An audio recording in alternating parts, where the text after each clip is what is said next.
What we have seen transpire in Los Angeles, California in recent days is shameful. Left-wing radicals waving foreign flags viciously attacked ICE and Border Patrol agents as well as Los Angeles police officers. These criminals injured police, threw rocks at police cars and officers, burned vehicles, shut down freeways, and lobbed Molotov cocktails, all because the Trump administration was removing violent criminal illegal aliens from the city. These attacks were aimed not just at law enforcement, but at American culture and society itself. Rioters burned American flags, chanted "Death to ICE," and spray-painted anti-American slogans on buildings. But President Trump will never allow mob rule to prevail in America. The most basic duty of government is to preserve law and order, and this administration embraces that sacred responsibility. Democrats like Governor Gavin Newsom and Mayor Karen Bass shamefully failed to meet their sworn obligations to their citizens. They didn't have the courage to do the right thing and protect law-abiding Californians from rioters. That's why President Trump deployed the National Guard and mobilized Marines to end the chaos and restore law and order. The mob violence is being stomped out. The criminals responsible will be swiftly brought to justice, and the Trump administration's operations to arrest illegal aliens are continuing unabated. When the initial immigration enforcement actions took place on June 6th, Mayor Bass took to social media to say she was deeply angered by what has taken place. Mayor Bass then embarked on one of the most outrageous campaign of lies this country has ever seen from an elected official, blaming President Trump and brave law enforcement officers for the violence. She accused heroic American immigration and customs enforcement officers targeting illegal alien murderers, rapists, and pedophiles of, quote, sowing terror in communities and disrupting basic principles of safety in our city. Around the same time, Governor Newsom claimed that immigration enforcement actions were causing chaos. That's how radical Democrats have become. Their opposition to President Trump has forced them to side with illegal alien criminals in their communities and violent rioters and looters over law enforcement officers who are just doing their jobs. Mayor Bass and Governor Newsom fanned the flames and demonized our brave ICE officers. Instead of defending their city and their state, Karen Bass and Gavin Newsom claimed that in order for the riots and the violence to stop, ICE needed to leave and immigration raids must end. In other words, the position of the Democrat Party is that the federal government is not allowed to enforce our laws and to arrest and deport illegal alien criminals. They're attempting to use a violent mob as a weapon against their own constituents to prevent the enforcement of immigration law. This is deeply un-American and morally reprehensible. President Trump received a clear mandate from voters to reverse the illegal invasion ushered in by Joe Biden's open border and to end the lawlessness represented by Karen Bass and Gavin Newsom's California. President Trump promised to carry out the largest mass deportation campaign in American history, and left-wing riots will not deter him in that effort. Sanctuary cities and states will no longer be allowed to shield illegal criminals from deportation. Just take a look at some of the illegal monsters who were taken off the streets in Los Angeles in recent days. A Vietnamese national, a known gang member with a conviction for second-degree murder. A Mexican national with convictions for child molestation who was armed with a dangerous weapon and had previous arrests for robbery and domestic violence. A Filipino national with convictions of rape, assault, burglary, and theft. A Mexican national convicted of statutory rape, narcotics violations, and hit and run. A Nicaraguan national with convictions for domestic violence and hit and run and a previous arrest for willful cruelty to a child. And an illegal alien from Mexico who was arrested after allegedly throwing a Molotov cocktail at law enforcement officers during the Paramount riots on Saturday. He is now being charged with attempted murder. Law-abiding American citizens do not want these public safety threats living in their communities, no matter what Democrats like Karen Bass and Gavin Newsom may claim. And let this be an unequivocal message to left-wing radicals in other parts of the country who are thinking about copycatting the violence in an effort to stop this administration's mass deportation efforts. You will not succeed. Any lawlessness will only strengthen this president's resolve to defend the majority of Americans who want to live their lives peacefully, free from the fear of violent criminal illegal aliens. As President Trump said, Order will be maintained, and illegal aliens will be expelled from our country. In economic news, the latest Consumer Price Index inflation report came in today below expectations again. Since President Trump took office, inflation has come in below economics expectations every single month. Core inflation held steady and remains at the lowest level since March of 2021. Wage growth remains strong. The average private sector worker is on track to see their real earnings increase by around $1,200 adjusted for inflation. And prices continue to fall for everyday Americans. Energy prices fell from April to May. Gasoline has fallen each month since President Trump took office, down 12% over the past year. And prices for meat, poultry, eggs, and fish are all down from April to May as well. Under President Trump's strong leadership, America is beating Joe Biden's record-high inflation crisis. And once the One Big Beautiful Bill passes, our economy will boom like never before. This bill is the largest tax cut for middle-class Americans in history. The One Big Beautiful Bill gives a 15% tax cut to working Americans and families. We'll see increased take-home pay of $10,000 per year. The One Big Beautiful Bill expands the child tax credit to $2,500 for more than 40 million American families with children. And the One Big Beautiful Bill cuts taxes for overtime workers, saving them nearly $2,000 per year, and ends taxes on tips, saving tipped workers nearly $2,000 per year as well. All of these provisions are broadly popular with an overwhelming support from the American people. We need Republicans in Congress to finish the job and send the One Big Beautiful Bill back to President Trump's desk for his signature as soon as possible. With that, we'll get to questions. I'm sure you have many of them today. Here in our new media seat is Elizabeth Mitchell, the White House correspondent for the Daily Signal, who's not afforded a seat in this room, but today she is. Thank you, Elizabeth. Thank you so much, Karoline. I have two questions, if that's Sure. okay.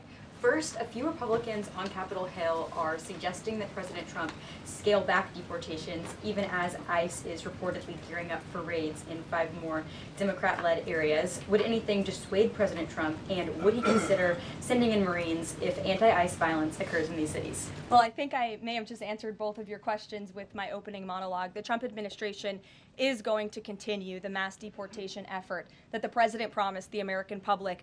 Many of you were at those rallies in cities and communities across the country when the president spoke about his commitment to removing violent illegal criminals and anyone who has broken our nation's immigration laws from American communities. And God bless our ICE and Border Patrol who are working hard on that effort. This administration is going to continue that. And it's part of the reason we do need the One Big Beautiful Bill to pass as well, may I add, because the bill provides funding to hire more ICE agents and Border Patrol agents, more personnel on the ground to conduct this important public safety work. Thank you. And on another topic, President Trump has indicated that aides to former President Biden who used the auto pen to sign major orders and pardons should be investigated for potential crimes. Does he think that Biden allowing, or at least being negligently unaware of this activity, was an impeachable offense? I haven't heard the president address whether it's an impeachable offense, but it could perhaps be a criminal offense, especially on behalf of staffers who may have been utilizing the president's signature without his authority or consent. I understand that Republicans on the Hill are moving in the right direction to call attention to this and to bring in some former White House staffers who clearly knew more than they ever shared and never addressed with the American public. And so we look forward to seeing where this investigation continues, and I know the Department of Justice is also looking into the matter as well.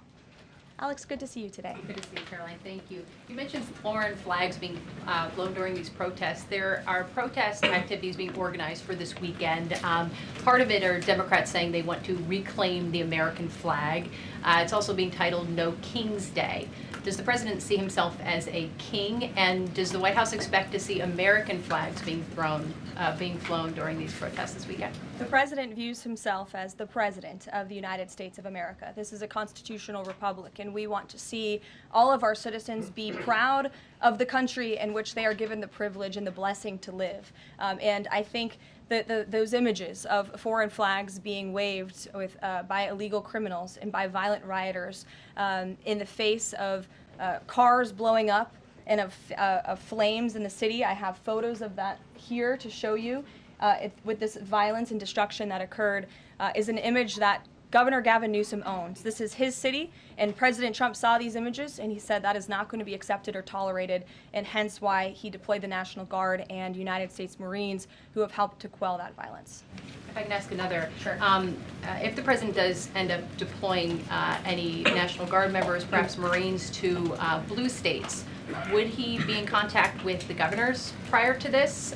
Would it be necessary? Well, President Trump was in contact with Governor Gavin Newsom despite some of the claims he's made in the last couple of days. The president called the governor on Friday evening and told him to let law enforcement in California do their jobs. And the Los Angeles Police Department, by the way, are fantastic people. They are trying to do the work that they've so bravely signed up to do to enforce the law, but they have been kneecapped by incompetent Democrat policies and Democrat politicians who do not allow their local law enforcement to correspond and coordinate with federal immigration authorities. And so the president gave Gavin Newsom a warning and said, get it together. 24 hours later, we saw more images like this. We heard about Border Patrol agents who were being the target of rocks. These illegal criminals were throwing rocks at our Border Patrol and ICE agents, and so the president made the decision to federalize California's National Guard. Stephanie. Thank you. Two questions on the China trade deal, if I may. Sure. First, will the president formally sign the trade deal, and if so, when? Secretary Lutnick sort of alluded to the fact that it might be in a couple of days, but I'm curious if there's anything more specific to read out. Sure. Well, I do have more specifics for you. I spoke to the president about this. He spoke to his trade team, who did a fantastic job negotiating this on behalf of the United States and meeting with their Chinese counterparts. The president is talking to them about the details of it now. But what the president heard, he liked. China has agreed to open their markets to the United States separately of this deal. And when it comes to this deal, we're going back to the terms that were agreed upon in Geneva for the release of some of those critical minerals and the magnets from China to the United States. And we have agreed to fully comply with the Geneva Agreement as well. So the president is reviewing the details of that with his trade team now, and you'll hear more from him, I'm sure. And then the second question, on tariffs, Secretary Lutnick suggested that the tariffs would remain unchanged with China. I'm wondering if there's any room for them to negotiate even lower, or if this is the floor. I won't get ahead of any further negotiations. We're in a great place right now, and I would add that this is the result of a lot of hard work from the president and his team, and the president has a good and respectful relationship with President Xi, and as you know, they had a direct conversation which led to this success that the president announced on Truth Social this morning. JJ.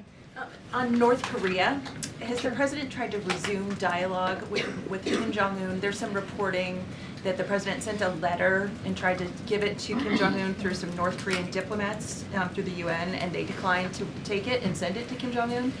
The president remains receptive to correspondence with Kim Jong-un, and he'd like to see the progress that was made at that summit in Singapore, which I know you covered in 2018 during his first term. As for specific correspondence, I'll leave that to the president to answer. Sure. Good afternoon. Yeah, thanks. Back to the trade deal negotiations with China. Jimmy Lai, as you know, is a pro-democracy advocate, Catholic, sitting in solitary confinement in Hong Kong as we speak. His family believes he may be close to death. Did his name come up, Jimmy Lai's name come up in these negotiations with China?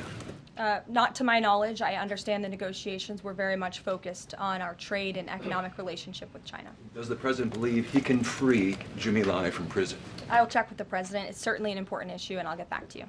Thanks, Karoline. The president said yesterday that paid insurrectionists were behind or involved in the protests in Los Angeles.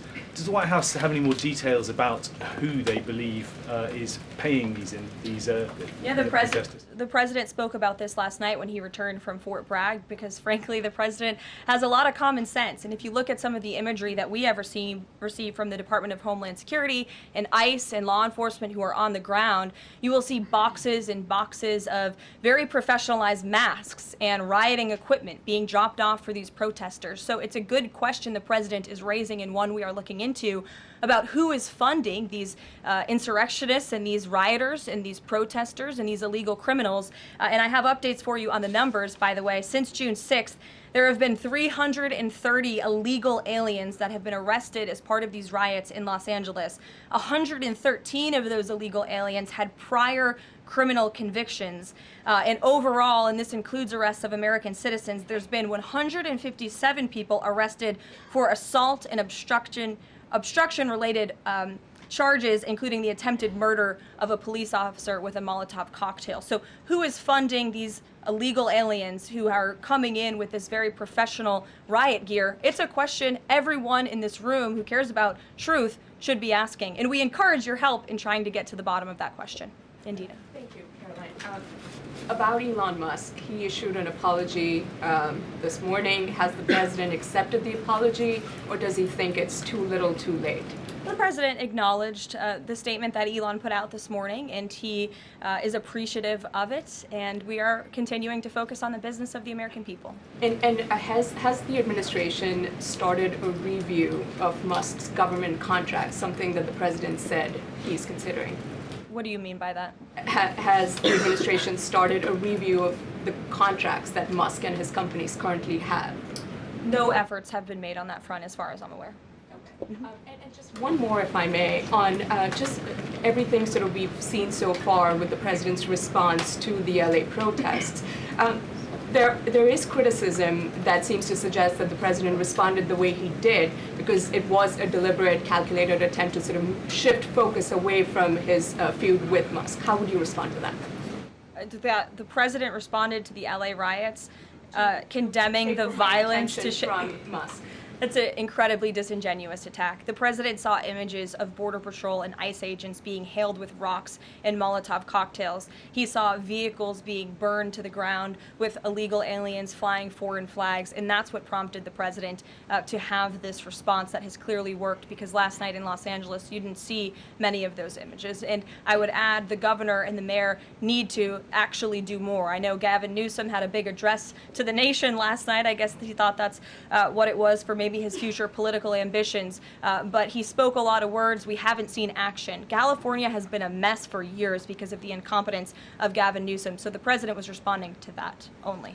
Caitlin. Karoline, 2 questions for you. Sure. Over the weekend, Secretary Nome sent a memo to the Pentagon asking Secretary Hegseth to have and direct the military that's on the ground in LA to arrest and detain what she said were lawbreakers. Is the president okay with that? And under what authority would the members of the military be able to arrest people inside the United States? I can't speak for a letter that came from the Department of Homeland Security. I can't speak for the president and what's currently happening on the ground now. And as you know, the president federalized the National Guard under U.S. Code 10, which he has the authority to do.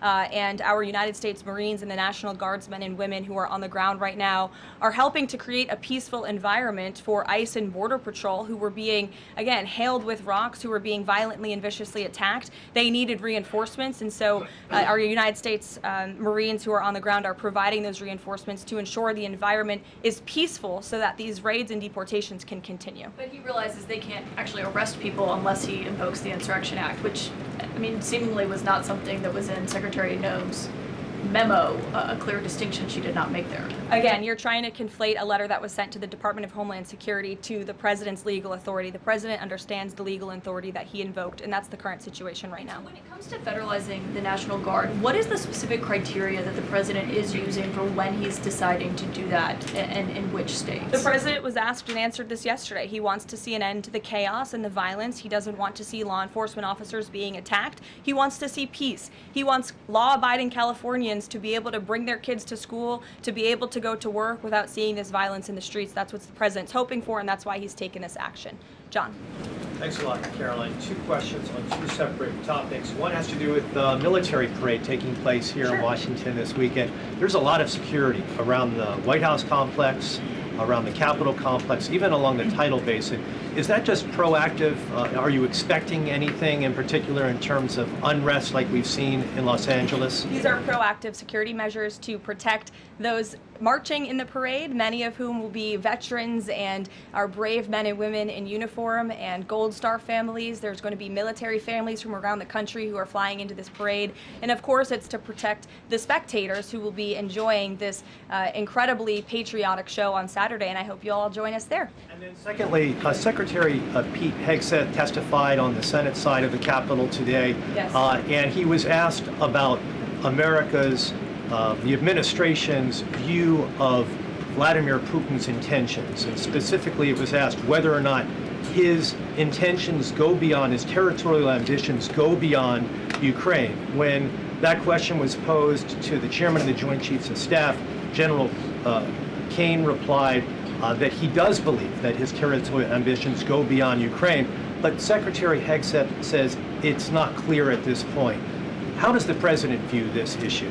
The president has spoken on this. He said, as he calls it, he believes Ukraine was always the apple of Putin's eye. And he made it very clear to Putin in his first term not to invade Ukraine. Putin didn't invade Ukraine because of President Trump's peace through strength foreign policy agenda and the effective deterrence policies that he implemented in the first term. Unfortunately, because of the weakness and incompetence of the previous administration, Vladimir Putin made the decision to invade Ukraine, and now we have this brutal war which the president is working very hard to end. Jasmine.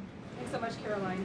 The president warned that any protests on Saturday would be met with force. Can you clarify what kind of protest President Trump does support or find acceptable? The president absolutely supports peaceful protests. He supports the First Amendment. He supports the right of Americans to make their voices heard. He does not support violence of any kind. He does not support assaulting law enforcement officers who are simply trying to do their job. It's very clear for the president what he supports and what he does not. Unfortunately for Democrats, that line has not been made clear, and they've allowed this unrest and this violence to continue, and the president has had to step in. One question. So if there were peaceful protests on Saturday for the military parade, President Trump would allow that?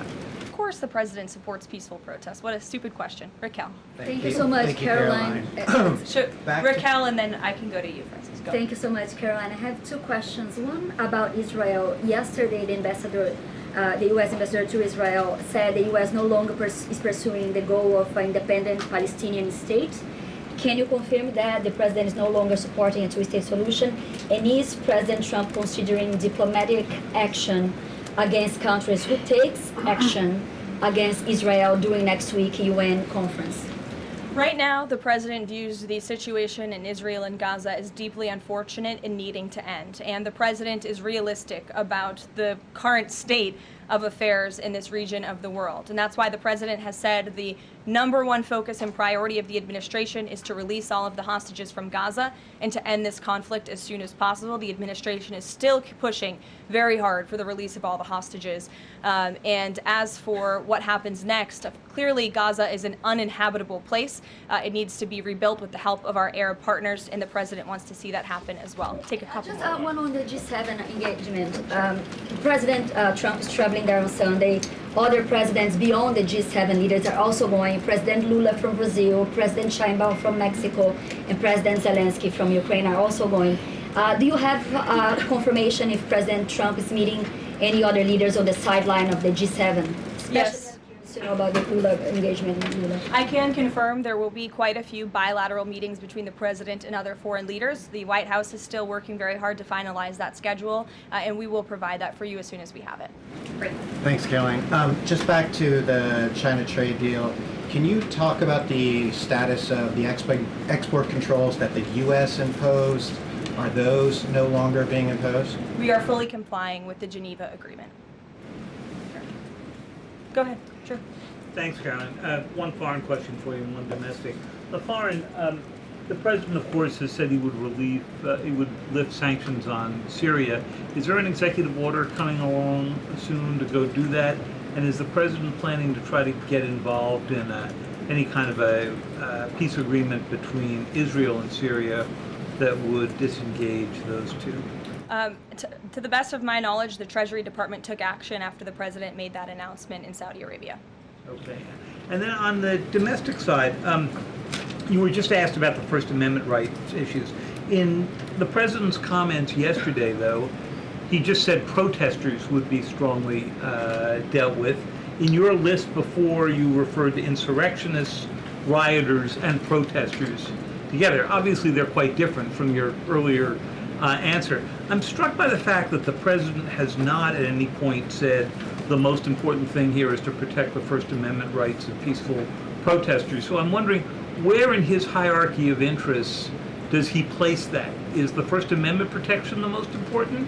Is stopping violence most important? Why is he not out saying all peaceful protesters will be protected? I think two things can be important at the same time. And the president, as I just answered, supports the right of Americans to peacefully protest. He supports the First Amendment. But that is not the majority of the behavior that we have seen taking place in Los Angeles. We have seen mobs of violent rioters and agitators assaulting law enforcement officers, assaulting our federal immigration authorities. And we have seen, as I said, this goes back to what this administration is trying to do and accomplish, and that's enforcing law and order in our nation's communities. And it's removing public safety threats from communities in Los Angeles. You're saying the majority have not been peaceful, the majority have been violent. I just read for you the arrest numbers. We've arrested nearly 400 illegal aliens alone, just illegal aliens who have been arrested in these riots since June 6th, since they began. Thousands of people on the streets. Yeah, and we've had hundreds of people who have assaulted law enforcement officers. Are you saying that that's